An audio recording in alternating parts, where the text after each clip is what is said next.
recall that to have an underpowered study means that this could be a false negative. There could actually be differences between these groups that are not found because there's not enough research participants and enough data collected for the sake of this project to be able to make that claim. So even though they're not making a claim here, they're just presenting the finding. This is what you're supposed to do in a results section. You're just supposed to present the data, just the facts, ma'am, remember. And that's what they're doing, which is great. What this means, what they're really saying with this, for those of us who are reading along, or for those of you who are listening only and not watching the YouTube version, is they're trying to say here that statistically, there was no difference in utilizing the nasal tube securement device versus just taping. So welcome to the Clinical Appraisal Podcast. My name is Ian Lane, and on this show, we discuss the science and theory of nursing. I'm a critical care nurse and PhD student in nursing science focused on measurement and methodology. Importantly, nothing I say constitutes nursing advice. This is education only. And if you want to get in touch with me, please email me at clinicalappraisal@gmail.com. If you want to donate to the show, links are in the description. And otherwise, like, comment, subscribe, and share the show if you enjoyed this episode.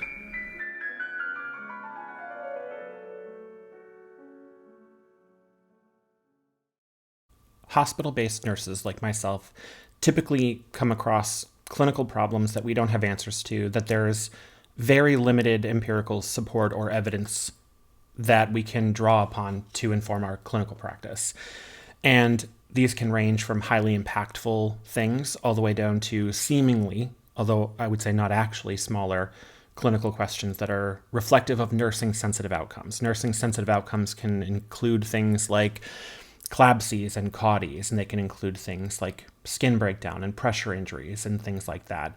Things that are direct results of bedside patient care and are quality indicators of nursing practice, really at the level of the bedside.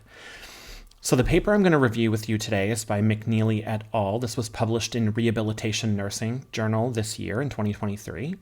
The title of the paper is Nasal Tube Securement, a randomized controlled trial in pediatric hospitalized patients. And this paper really aimed to identify whether there was a difference in accidental NG tube dislodgement between a sort of standard taping group for securement in pediatric patients and a patented product that's like a magnetic clip. It's a securement device for the NG tube. I'm going to go through the paper with you, as I always do, but I want to start with, well, first let me say that to McNeely and colleagues, I thought that this was an important contribution to the literature as a kind of pilot study in the end. Even though it wasn't intended to be a pilot study, I think ultimately it sort of informs the literature as though it was a pilot study in retrospect. And I think that's totally fine. I think the aims were appropriate. I think the project was well designed and conducted overall. I have a couple of little things I'd like to quibble with, which we'll talk about, but nothing major. And, overall, I think this was, it's more like a negative study. Although you can't call it a negative study because it was underpowered, as we'll discuss. But there are things that this paper does in advancing the literature, in at least making the case for future work that is required in this space with a larger trial. And perhaps this team will be the one to conduct that larger trial. So I want to point your attention to the abstract briefly, because I frequently tell my listeners that they should not rely on the abstract alone when they read scientific literature. And the reason that I tell people that is precisely demonstrable with this particular abstract. Now, again, for the sake of the authors that are listening, possibly listening, the abstract is fine, and it's not really outside the realm of what a normal abstract looks like by any stretch of the imagination. The reason that I'm bringing this up for my listenership, methodologically speaking, is because there are a couple of examples, I would say, of what I typically hedge against when reviewing abstracts. So the first one here is in the results section. I'll get to why I describe this way here later in the results section of the actual paper. But first, let me just reiterate for those that are not familiar with my views on abstracts. The abstract is supposed to be an abstraction of the scientific results and design of your project in a very brief way that will sort of summarize and capture the gist of what you tried to do so that people can get a glimpse of whether or not they're interested or whether they want to pursue the rest of the paper. It kind of just is like the jacket on a novel. The problem is that it's not enough space or word length to provide the authors with the appropriate means of being able to fill the readership in full. Now that would go without saying, right? It's a brief few paragraphs. How could they possibly include everything? The problem is that oftentimes the abstract will include information that is over extrapolated and generalized a little too much from the findings. And there's usually a summary statement or a concluding statement, such as the clinical relevance statement here, that talks a little bit beyond what the study actually has the capability of saying. So the two examples I have here, and this is less for the authors and more for my listeners who are interested in the methodology. Firstly, as I said, we'll talk about this in the results, but the median hospital length of stay for this sample was higher for the standard practice group, 13 days versus 9 days in what you'll find out is the novel securement device group. The problem with this is that this result was from a subgroup analysis post hoc. It was also not statistically significant, I found out, after controlling for multiple comparisons, which we can talk about. So this is actually an inaccurate statement. But the only way you find out if this is an inaccurate statement is if you actually go through the paper in full and review the actual findings as they're elucidated in the results section of the full text manuscript. Or the full text article, rather, because this was peer-reviewed and published. Additionally, you'll see under clinical relevance to rehabilitation nursing, this study provides information for pediatric rehabilitation nurses in choosing securement options for nasal gastric tubes. The problem with that is that that line implies that the findings can actually be generalized to pediatric rehabilitation nurses.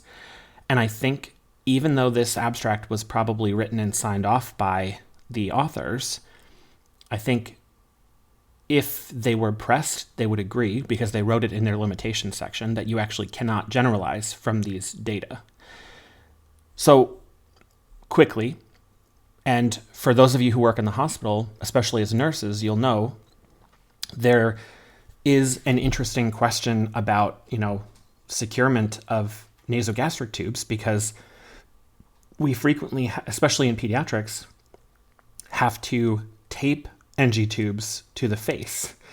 And applying tape on the body, on the skin, leaves people, in this case kids, prone to skin breakdown and skin injury, skin tears, for example. If their skin is particularly friable, it's not desired to have a, tape, especially the amount of tape is often required to put a nasogastric tube in a, seemingly secure place on a child, especially a child that is, maybe on a med-surg floor that's not as sedated as they would be in, say, the ICU where I'm at.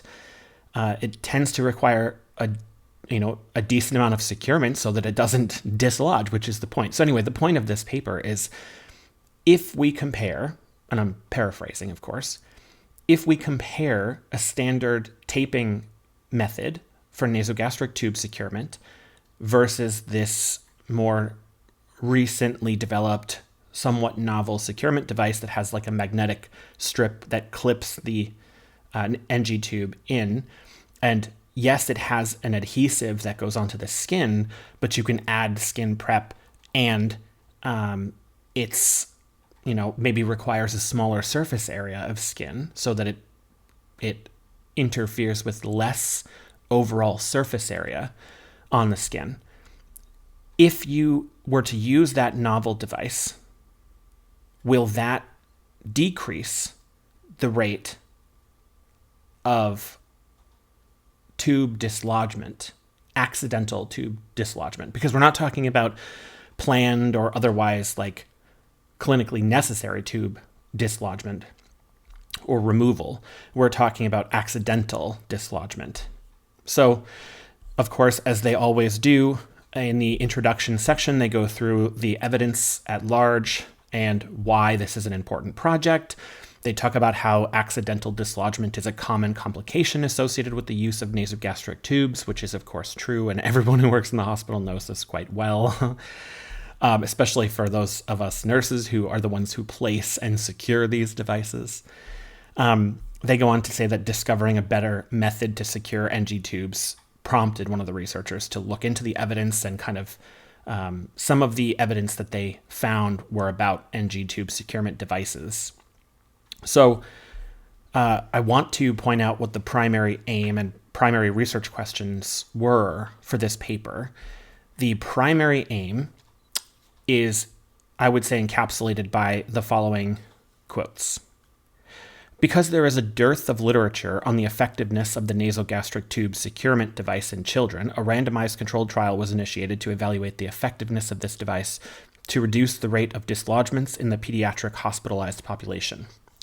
Secondary aims of the study included ease of the use of securement device and patient-parent satisfaction on the level of comfort with the NG tube securement device. Continuing on, the primary purpose of this study was to compare accidental dislodgement rates of enteral feeding tubes secured with standard adhesive tape practice to those with a nasal tube securement device in hospitalized pediatric patients.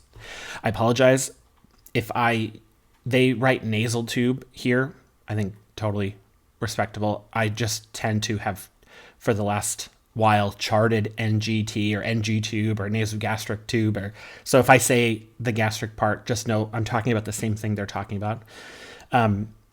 Quote, satisfaction and perceptions on ease of use of the device were also collected from the perspectives of the nurses, patients, and families, unquote. This is the primary aim and primary purpose of the study, and why they conducted the randomized control trial, what the core focus of the study was about. Importantly, whenever people talk about their primary outcome and then additional outcomes, secondary outcomes, you should be asking yourself when you review papers like this, do they have sufficient statistical power to analyze either subgroups or secondary outcomes? And in the case of this study, which we'll talk about, there was limited statistical power for the primary outcome, and there was, of course, not going to be sufficient power for any secondary outcomes. And the secondary outcomes were not really designed as outcomes per se. They were sort of designed as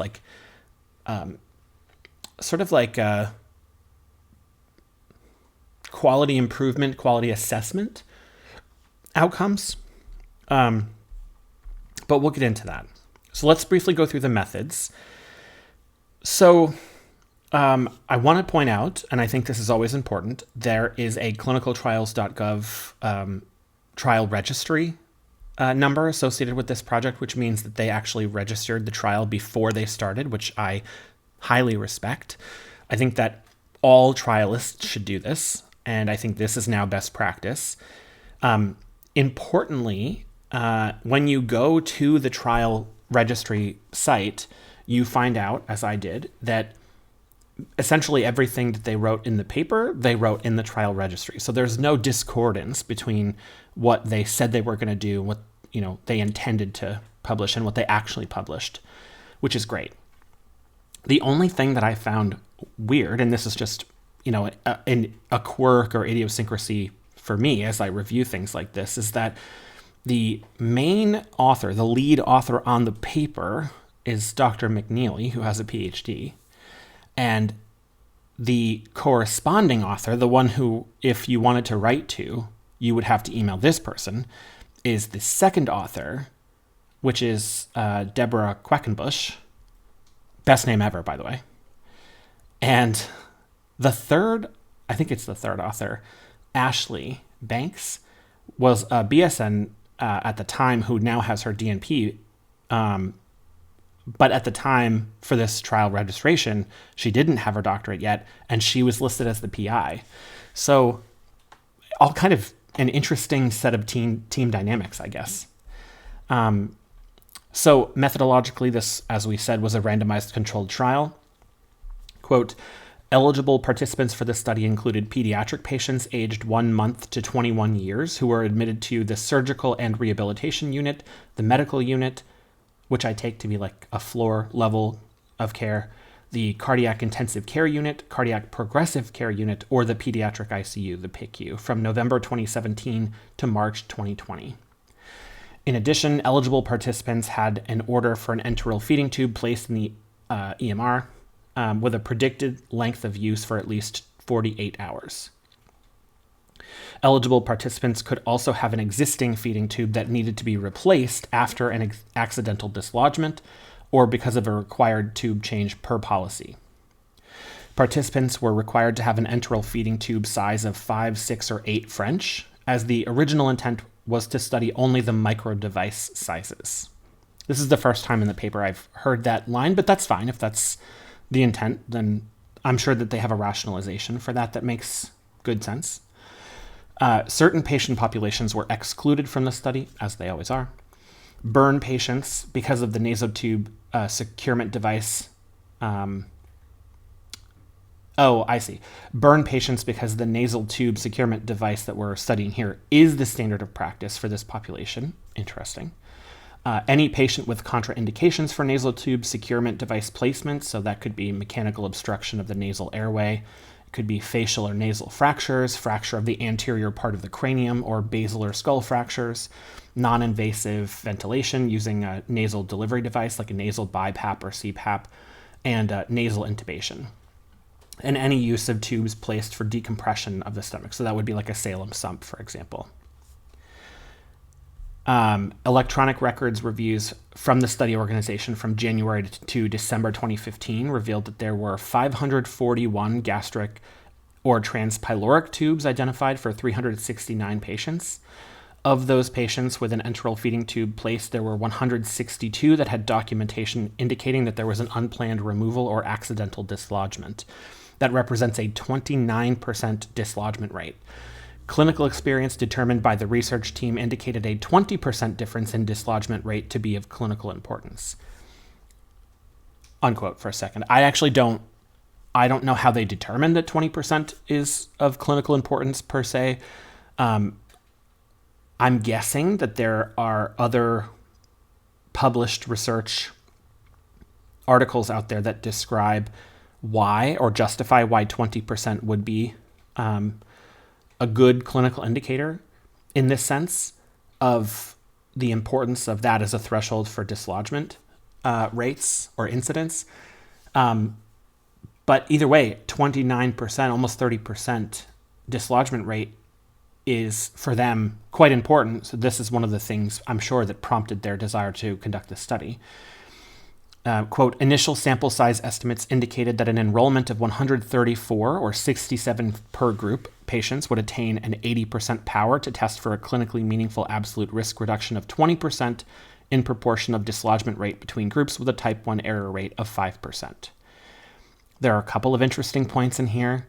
Although I appreciate that they conducted a power analysis altogether, it's important to note that they are forthright about this. So I'm not suggesting that it's an issue in the sense that they don't tell us. They are forthright, they tell us. But this project failed to meet the sample size requirement by a decent amount. And so this study was significantly underpowered to detect real effects. What that means, people, I think, tend to misunderstand what underpowered means in a study. And without getting into the technicalities of overlapping T distributions here, I think it's important to recognize that people misunderstand that to mean like a false discovery, like a type 1 error is more common, but it's actually the opposite. It's a type 2 error that's more common, meaning it's like you fail to find a result statistically that actually does exist in your data or would exist if you had more data points collected within that population that you're estimating with your sample. So, importantly, they were vastly underpowered to detect real effects. Now, that does not mean that if they detect an effect, that it's necessarily a type 1 error. But you do have to still do post hoc multiple comparisons testing to be able to find out if it was a type 1 error or not. I like that their statistician or the statistical analyst here had used proc power from SAS to determine this, which is totally fine, but they used R to analyze the rest of the data set. I was just kind of curious why they used SAS for the power analysis, but R for everything else. It's only intriguing to me as a methodologist because most people use either R or SAS, and there's not a lot of people that like both. So I thought that was kind of cute. Quote, patient was randomized into either the standard practice group, the taping group, the control group in this case, or the NG tube securement device group. That's sort of what we knew from their, or what we assumed would be the case from their introduction. They note that recruitment is a challenge. I think that's so interesting because in the hospital, people always assume that recruitment will be easier because you have ready access to patients and there's a sort of a consistent influx of patients who have needs like this. But as they point out later in their discussion section, the reason for this challenge in recruitment is because some of these NG tubes are placed on nights where the research team's not there. And there's just a lot of variance in when and how these are placed. And sometimes the need is immediate, or at least like reasonably immediate, such that the research team doesn't have time to get there before it's placed anyway. And there still needs to be consent for these things, of course, as with any research project or any intervention. So I think it makes good sense that recruitment was a challenge for the project. I think it's a challenge always. You know, recruitment is a pain. If you've ever had to do it, it's difficult. But I am a little surprised that for the amount of time that they had, that they still only recruited 22 and 21 people per group respectively. But they also go on to talk a little bit about how their research team, changed form over the years. And so that was a difficult challenge for them as well. So here's where they say, and I quote, and I commend them for this: this resulted in the inability to meet adequate statistical power to ensure the limitation of error in the findings. I don't know exactly what they meant to say by ensure the limitation of error in the findings, but what they really meant to say and what they should have written is that it resulted in inadequate sample to meet adequate power to ensure true results or true findings, or to detect true effects would be a better way to say it. Quote, block randomization was used to ensure equal number of patients or participants within age groups and hospital units. I do like that, and actually it's sort of interesting because they could have done a kind of like a sort of like a hierarchical analysis, or even like a sort of cluster analysis, like a hierarchical cluster analysis inside the hospital with the different units that were studied. If they had more patients, it would have been an interesting thing to look at. There might be, surely there's variance across nurses in different departments. Just thinking about like future work, there are like multi-level modeling approaches which could be used for a type of question like this, which would be really interesting and useful. But the one comment I have here, I realize I stopped reading kind of midway there, but they mention block randomization, but they don't talk about how they blocked the randomization. They do go on to talk about how they randomized with computer generated randomization lists and things like that, which is great.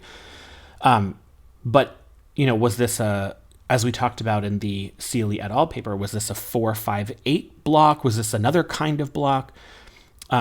recall that the reason people use blocked randomization is to prevent investigator bias, which is great because they can't predict necessarily where people will be blocked into in terms of the different groups. But we still don't know how they blocked participants here. And there's only 22 participants or there's 43 total, right? There are a limited number of ways you can block randomized 43 people. Quote, the study personnel and the treatment team were not blinded to the treatment group assignment after randomization because the securement methods required different supplies and differed in appearance. This means that this is not a blinded trial. This is an open label trial. So this is a randomized controlled trial, yes, but it is an open label parallel group randomized controlled trial. There's nothing wrong with that. And you can't conceal this from the practitioners or the patients because the patients know they're being taped and the clinicians know they're being taped or secured with a different device, and so do the parents. And you just, good luck trying to blind that. Maybe there's a more creative way than I know of to be able to do this, but for the sake of this research question, an open label design I think makes perfectly fine sense. And for those that are wondering, open label just means not blinded.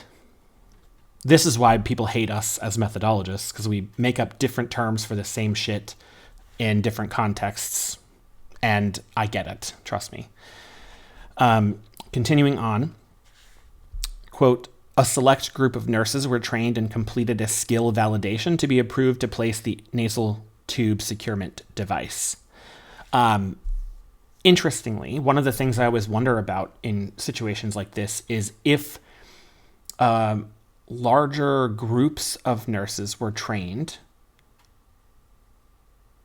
and then you were to use trained and sort of non-validated nurses, would there be variance that would show up as statistically significant differences based on the validation?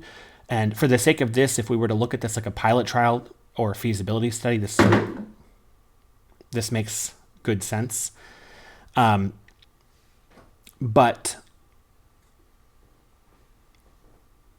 we would still have to assume that there might be some variability in practice patterns merely as a function of the fact that these nurses were validated in this NG tube securement practice. 2 surveys were developed by the study team to assess nurse perception of the use of the device and caregiver or patient experience. This, I think, is great. I think it's always an interesting and nice idea for the sake of quality assessment and quality improvement to ask about people's perceptions and experiences of the different types of practices that we're studying in these types of trials. This is their secondary set of outcomes, right? But the problem is they're not sampling clinicians and patients' caregivers for the sake of this outcome to be an outcome. So it's really more of a quality indicator. And it can't be an indicator that's extrapolated beyond the site and this particular sample. So it's really not a research outcome as much as it is a quality indicator outcome. Really, it's just a good way to ask further future questions in larger trials in a more robust way. Quote, the nursing survey consisted of 3 questions using a 5-point Likert scale about ease of placement and ease of securing the clip, ability to pull the tubing around the vomer bone. One additional question asked of the nurse required a yes or no response, which referred to the magnet strength. Paper survey responses were collected and then entered in a secure electronic database, presumably REDCap or something like Qualtrics, by a research team member and then verified by a second team member. I don't actually know, and there are a couple different ways to do 5-point Likert scales, but I'm hoping that they do this like strongly disagree, neither, agree, or strongly agree. That's a 5-point Likert scale. And that provides sufficient variance or variability in the data, given an appropriate sample, that you can do some interesting things with that in terms of the analyses. Continuing on the patient caregiver survey, another 5-point Likert scale was used for each question. Caregivers of patients were asked to complete a survey within a week after enrollment, and surveys were returned to the nurse or research team. Questions consisted of how well the tube securement method was tolerated by their child, if the securement device held the enteral feeding tube in place, and how they would rate their child's discomfort when the tube securement device was placed. I think that's appropriate.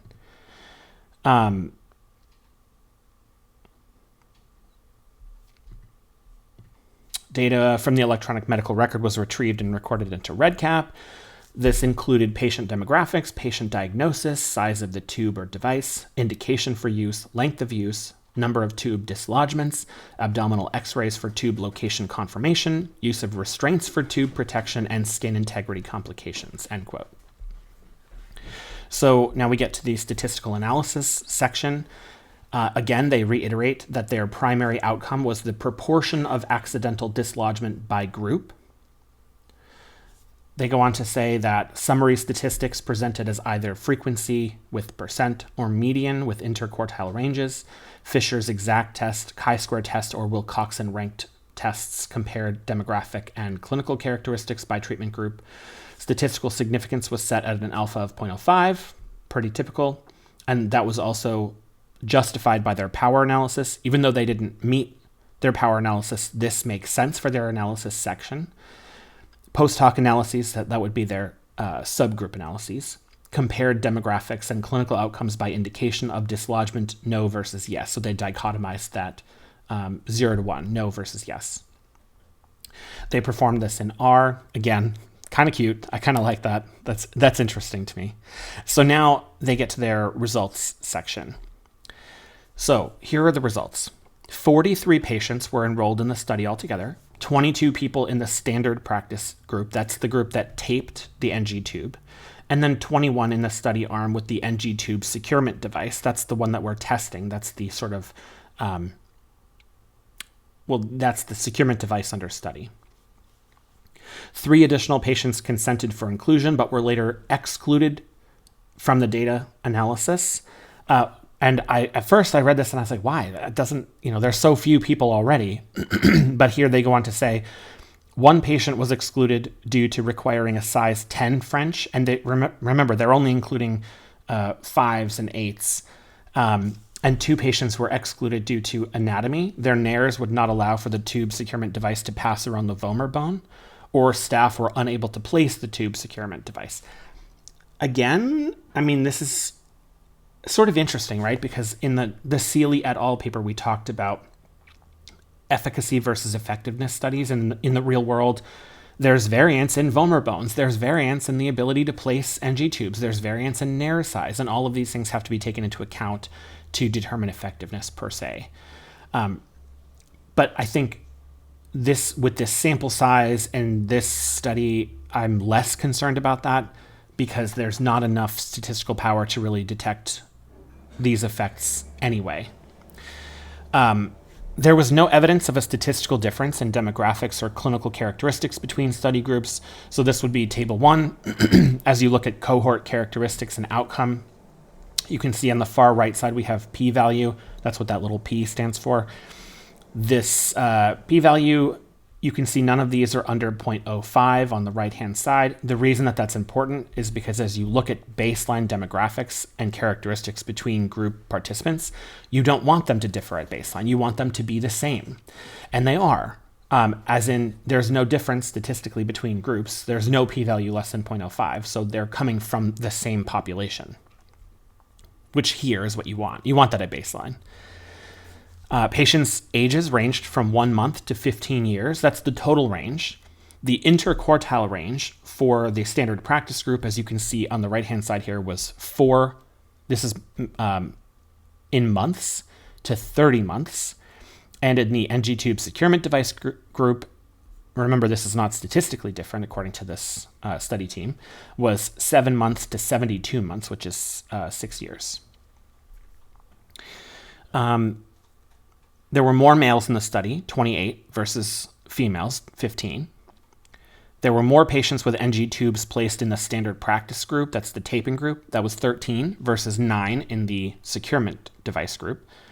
and more nasojejunal, or NJ, or transpyloric tubes placed in the nasal tube securement device group, 12 versus 9. But these differences were not statistically significant, so they sort of came out in the wash. The same number of patients with x-rays to verified tube placement. When we chart like x-ray verified tube placement, or like reviewed x-ray to verified tube placement, which if you chart that, I hope you actually look at the x-ray to verify, because that's important. Always never chart things you don't do. But that's an important one, I think. 7 tube dislodgements, so that's 32% incidents, were recorded in the standard practice group, and 29%, or 6, recorded in the nasal tube securement device group, which is the experimental group for the sake of this project. There was no evidence of a difference in the number of accidental dislodgements in the nasal tube securement device group from the number of accidental dislodgements in the standard practice group, according to Fisher's exact test, with a p-value of 1. So it's literally the same group. Maybe they rounded up from 0.9 something. Maybe it's actually 1.0 on the dot. Either way, it doesn't so much matter. The point is that there's no difference between these two groups according to these data. That said, recall that to have an underpowered study means that this could be a false negative. There could actually be differences between these groups that are not found because there's not enough research participants and enough data collected for the sake of this project to be able to make that claim. So even though they're not making a claim here, they're just presenting the finding. This is what you're supposed to do in a results section. You're just supposed to present the data, just the facts, ma'am, remember. And that's what they're doing, which is great. What this means, what they're really saying with this, for those of us who are reading along, or for those of you who are listening only and not watching the YouTube version, is they're trying to say here that statistically, there was no difference in utilizing the nasal tube securement device versus just taping. So in this data set alone, there did not seem to be a difference. Again, that could be a false negative because the data is not robust enough from a power analysis standpoint to be able to detect real effects if they're not present. Only one report of skin integrity issues was recorded on a patient in the standard practice group. This was an abrasion due to tape on the cheek. Remember, there's only 43 people, so one person out of 43, you need more participants to be able to make generalizable claims about this sample. They're not trying to make generalizable claims here. I'm just saying that for your edification. The median length of stay was 9 days for the nasal tube securement device, which ranged from 2 to 63 days, and 13 days for the standard practice group, ranging from 2 to 93 days. In the nasal tube securement device group, 50% of patients had a length of stay between 5 and 14 days, compared with 7.25 and 17.5 days in the standard practice group. Also not statistically significant here. They go on to say that a post hoc analysis was conducted between patients who had an accidental dislodgement and patients who did not, which is reported in Table 2, which we will look at here. But I just want to say, when they say post hoc analysis here, what they're referring to is a subgroup analysis. So in the kind of general analysis that they did first, they found, this difference between dislodgement, or actually they didn't find a difference, but they were looking to see if there was a difference between dislodgement and no dislodgement rather. And then in the post hoc analysis, the subgroup analysis, what they did is they took this subgroup of the larger group, and then they analyzed their data independently post hoc, which is why they call it a post hoc analysis, after the fact, and tried to see if there was a statistically significant difference between those groups in some other interesting way. And what they claim to have found is that there was, quote, evidence of a significantly longer hospital length of stay for patients who experienced an accidental dislodgement versus those who did not, with a p-value of 0.03. Remember that they state that their alpha was set at 0.05, which is what it typically is, right? If their p-value is less than 0.05, it's considered statistically significant. So they claim to have found a statistically significant finding here. So I wanted to point out as well, and this is for the statistician or their analyst that may or may not be listening, there's no critical values listed here. There's no confidence intervals listed here. There's no effect sizes listed here. Like, long gone are the days where you can just post a p-value as evidence of the data. Even in your tables, there's p-values and there's the proportional differences between groups. But I would just encourage you as you go forward to expand and always put the degrees of freedom, always put the critical values, always put these things that may be pertinent for us reading so that we can replicate your findings. Because a big part of what we need to do, especially in nursing science, is replicate quality studies like this. Now, if we actually look at Table 2, so if you're watching the YouTube version of this, Table 2 is on the screen here on the left side where my cursor is. It is called Cohort Outcomes by Accidental Dislodgement. So they're looking... where am I? Oh, yes. Length of stay in days on the left side of the screen here. And it's the median length of stay in days. In the no dislodgement group, there were 9. And in the dislodgement group, there were 15. And the statistically significant value in the p-value column on the right says that this is 0.03, which matches the text. Always important to check to see if it matches the text, because there are occasionally papers where you will read where I'm sure sometimes it's just an error, like a clerical error on the part of the researchers, but sometimes the text does not match the actual data in the table. I would say probably more often than not, that's just a clerical error or an accidental omission or something like that, and those usually get clarified after the fact in like a published correction to the article, which is no big deal necessarily. But it doesn't look great, especially if there's any hint at like possible foul play from a methodological standpoint. So this matches beautifully, which is great. The problem here is that now this could be statistically significant still, assuming that their analyst did post hoc multiple comparisons testing. But because they didn't write that they did, my assumption is that they did not. And if they did not, no matter which way you slice this, as you rank order these p-values and do a Bonferroni correction or do a Benjamini-Hochberg linear step-up procedure to find the false discovery rate, no matter which way you slice it, 0.03 is actually not significant anymore. It would have to be 0.01 or lower. And if you want to be really conservative about it, it would need to be 0.006 or lower to be statistically significant. And it's not. So this actually is not a statistically significant finding. So at this point in the paper, we've found that all of these non-significant data points, like tube restraint use, p-value of 0.10, 0.63 for X-ray for tube placement, 1.0 for skin integrity issues, et cetera, these could be false negatives because the sample size is too small and the statistical power requirement was not met. And the statistically significant result that they found, if you do a post hoc multiple comparisons test like a Bonferroni correction, is actually no longer statistically significant. So in this case, if you take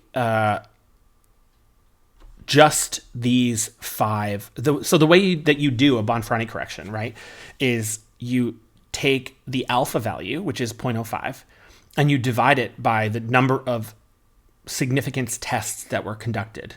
In this case, in this particular table, there are 5 of them. So you do 0.05 divided by 5, and you get 0.01.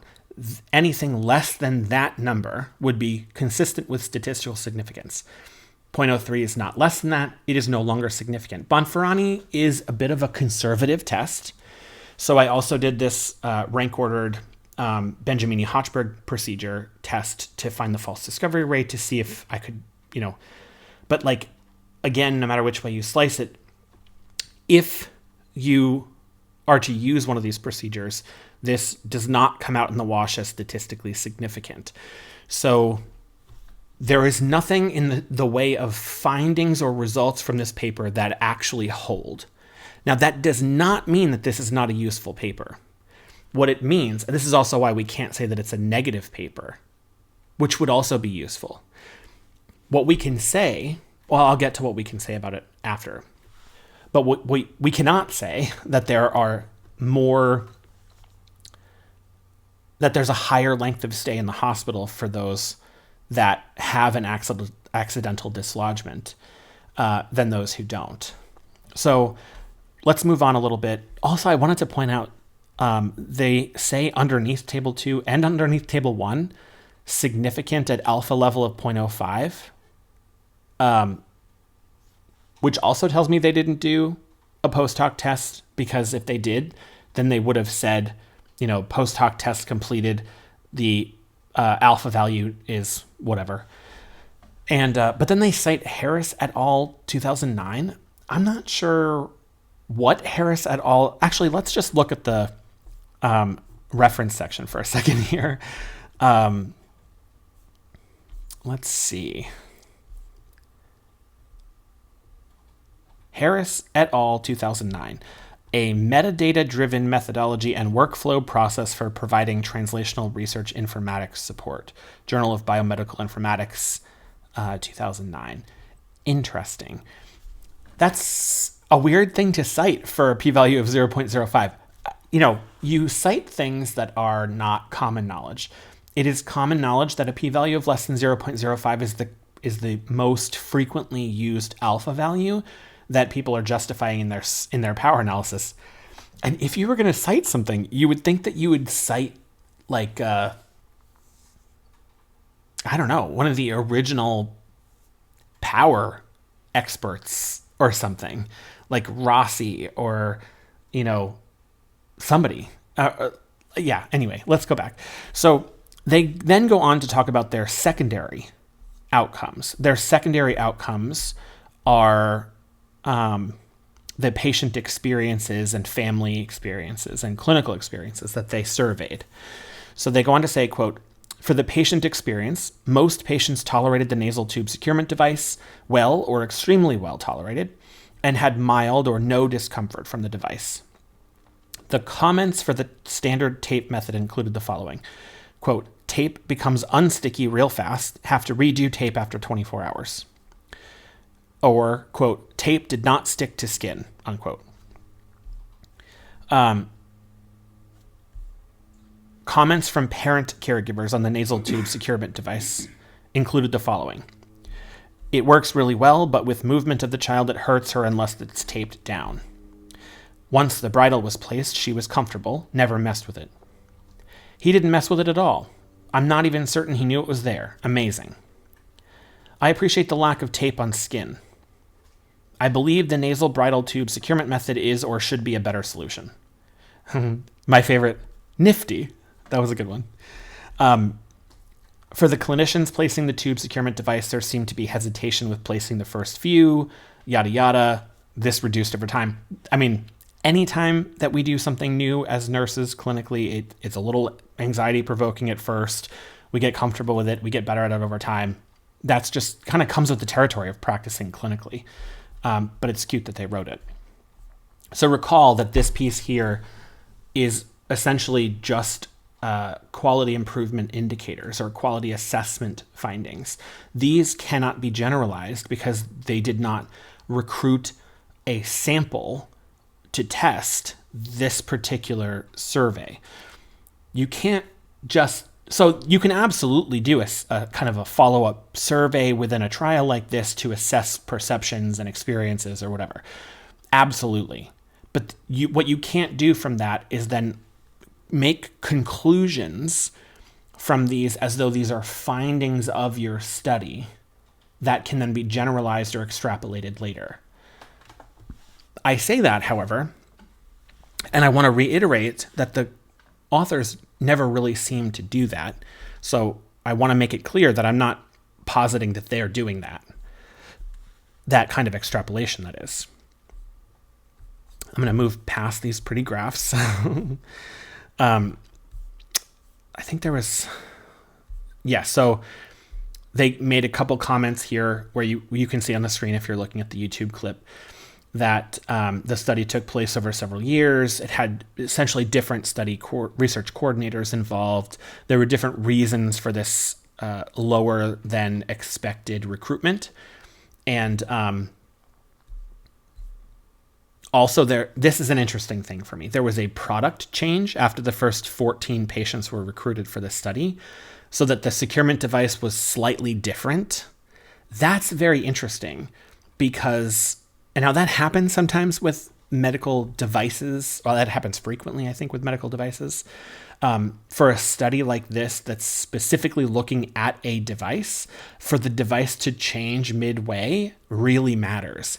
However, and I'm glad that they did this, they went on to essentially say that the change in the product was really limited and didn't actually affect the overall function or placement of the device. So for the sake of this study, the aims of this project, it wasn't really that relevant for them. I think that makes good sense. And then finally, they say, although the study did not attain sample sizes indicative to achieve adequate power, the information provided can be useful to clinicians for current estimates of anticipated dislodgement rates and for the design of future studies. I actually don't think that it can. And the thing that they're trying to say here, and I want to be as charitable as possible, because the thing that they cannot say is that the information provided, quote, can be useful to clinicians for current estimates of anticipated dislodgement rates, unquote. First of all, this is a randomized trial at a single site. This is not a multi-site observational study that looks at cohorts and incidence and prevalence changes over time. This is not a descriptive quantitative study that would be able to do something like that, first of all. So that is sort of a spurious thing to say. I think it sounded good. It seems relevant, but they can't actually make that claim. What they can say, though, and I think that this is the point of this study, they can absolutely, and they should absolutely say that this can inform the design of future larger studies. This absolutely cannot determine the superiority of the NG tube securement device over taping, not with these results alone. But what it can do is it can offer insights for larger studies to incorporate, and it justifies the use of larger studies as a kind of pilot study in its own right. There's enough information here, even if statistically insignificant or not, let me rephrase, even if statistically non-significant, that it provides useful information for other researchers, even if from the same group, to get more funds to do a larger study, to do a more impactful derivative of this as time goes on. These are the types of important bedside clinical practice, nursing intervention things that are important that we don't have a lot of data on. This adds to the clinical literature some information that, even though we can't generalize results or findings from this paper, we are able to use this to inform other studies which might be able to do that. And the fact is that in nursing, we don't have a lot of really solid pilot study work that does inform other things that then gets replicated. So my hope is that they actually replicate this in the future with a larger sample size. So the last thing that I want to say here is that I've talked a little bit about the limitations of the project and some of the things that I wish were a little bit different in this paper, but I want to talk a little bit about the strengths at this point. And there are many of them. The design of the study is appropriate. The fact that they wanted to do a randomized clinical trial, the fact that they analyzed the proportions in an appropriate manner, they used what seems to be the correct statistical tests. They had a statistical analyst come on board to do that. They justified their sample size, even though they didn't meet their sample size criteria, it's fine. They justified their alpha with a power analysis. They asked nursing relevant clinically meaningful questions that are actually important to patient care and are specific to nursing sensitive indicators and outcomes that are relevant to the practice, that are not just reflective of medical practice, which is actually really cool. And this is something that's important to hospitals that are trying to maintain their magnet status, which I'm assuming that Colorado Children's Hospital is magnet accredited, and if they're not, they would like to be. So even though the results are not generalizable, they are very appropriate for informing a larger RCT, which I think is precisely the point. And I want to commend these authors. And I think that the research team, despite the challenges over the last couple of years with recruitment and things like that, did overall a very nice job and are contributing to the literature in an important and meaningful way.